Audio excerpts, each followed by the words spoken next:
நமஸ்காரம். உண்மை உரைத்தல் என்பது ஒன்று, அபிப்பிராயம் சொல்லுதல் என்பது மற்றொன்று. ஸ்டேட்மெண்ட் ஆஃப் ஃபேக்ட் என்பது ஒரு வகை.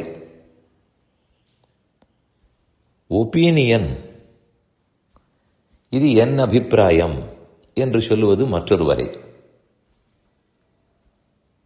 இந்த ரெண்டில் எதன்படி நாம் நடப்போம்? நடந்தது நடந்தபடி ஒன்று சொல்லப்பட்டிருக்கிறது, அதுதான் ஃபேக்சுவல். அவ்வப்போது ஃபேக்ட் செக்லாம் பார்க்கிறோமே, இது உண்மைதானா? முன் நாட்களிலெல்லாம் செய்தித்தாள்களோ மற்ற செய்தி சேனல்களோ அதெல்லாம் ஸ்டேட்மெண்ட் ஆஃப் ஃபேக்ட் மட்டும் இருக்கும். நடந்த நிகழ்வை செய்தியாக சொல்லுவார்கள். அதில் எங்களுடைய அபிப்பிராயம் இன்னது என்பதை தலையங்கம் என்று மட்டும் ஒன்று வரும், எடிட்டோரியல். அங்கு நடந்ததன் அடிப்படையில் அந்த செய்தியை யார் கொடுக்கிறாரோ அவருடைய அபிப்பிராயம் சொல்லப்படும். அது 10-12 பக்கங்களுள் ஒரு பத்தி இருக்கும், அரை பக்கம் இருக்கலாம். ஆனால் அந்த நிலை இன்று அப்படியே மாறிவிட்டது. செய்திகள் பாதி என்றால் ஒப்பீனியன்கள் பாதி. எதனால் இப்படி மாறிவிட்டது? ஒப்பீனியன்களால் என்ன லாபம்? அது ரொம்ப எளிது. நாம் நினைப்போம் ஸ்டேட்மெண்ட் ஆஃப் ஃபேக்ட், உண்மையை உரைத்தல் என்பது மிக எளிது, ஒப்பீனியன்கள் கொடுப்பது தானே கடினம்னு நினைப்போம். சட்டம் எளிது, சட்டம் இப்படி சொல்லி இருக்குமா அப்படி சொல்லி இருக்குமா என்கிற இன்டர்பிரேஷன் தானே கடினம். இப்படி நாம் நினைப்போம். ஆனால் அதில் சற்று மாறுதல் உள்ளது. சட்டத்தை எத்தனை பக்கத்திலிருந்து எத்தனை கோணத்திலிருந்து படித்தாலும் அதை ஒன்றாகத்தான் சொல்ல முடியும். யார் சொன்னாலும் அது ஒன்றாகத்தான் இருக்கும், மாத்தி கோட் பண்ண முடியாது. ஆனால் இன்டர்பிரேஷன் என்பது அல்லது அபிப்பிராயம், ஒப்பீனியன் என்பது ஒரு சாராருடைய கருத்தாகத்தான் இருக்கும்.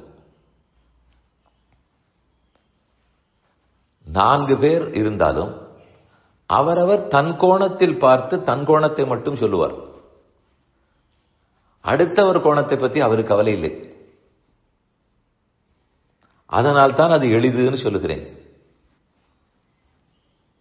ஆனால் நாம் என்ன முடிவுக்கு வரக்கூடாது என்றால், இது அவருடைய ஒப்பீனியன், அது ஃபேக்ட்னு சொல்ல முடியாது.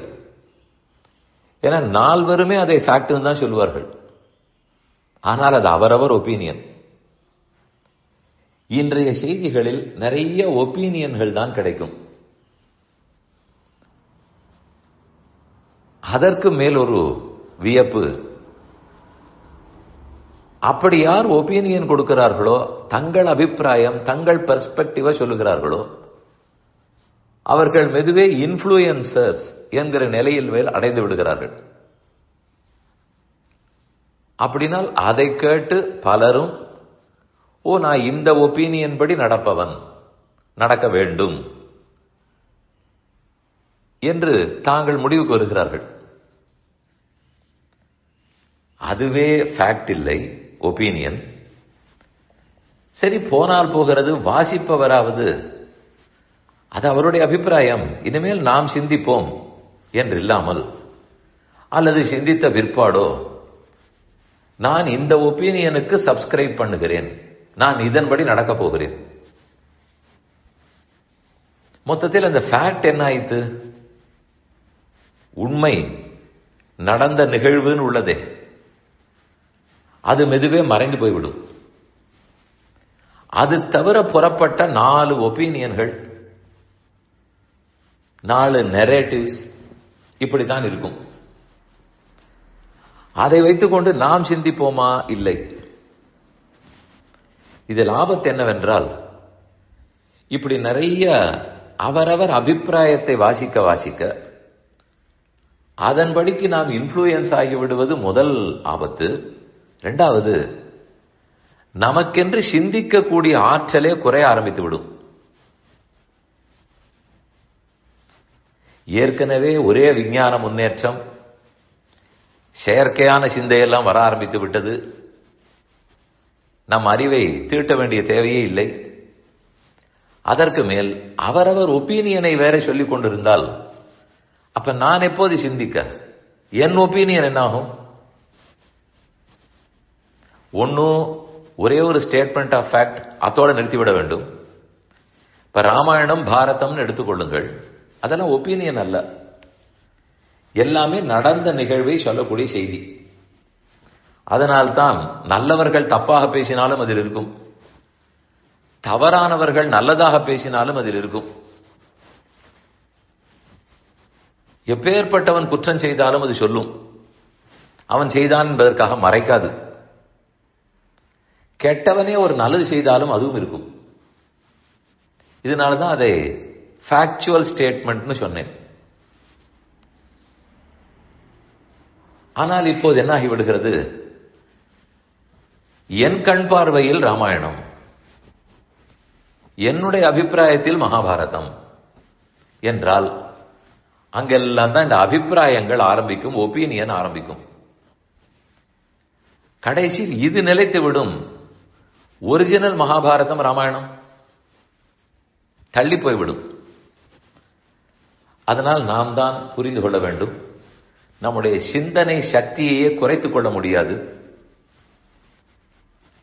அதை குறைக்க வைக்கத்தான் எல்லா முயற்சிகளும் இந்த கலியுகத்தில் நடக்கும். இல்லை, நம்மிடத்தில் மூலமான புத்தகங்களே இருக்கின்றன, எனக்கும் புத்தி இருக்கிறது, இன்னும் பலரும் எனக்கு நல்லது சொல்வதற்கு இருக்கிறார்கள்.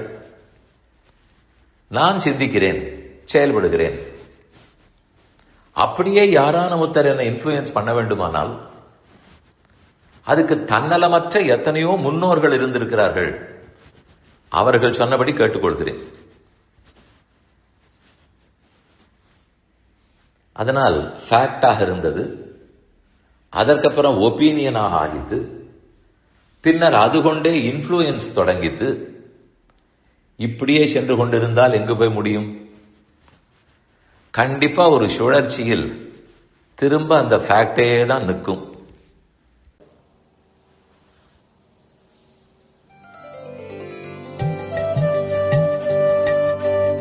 இந்த என் பணி ஆடியோவை உங்களுக்காக வழங்கியவர் வேலுக்குடி ஸ்ரீ கிருஷ்ணன் சுவாமி.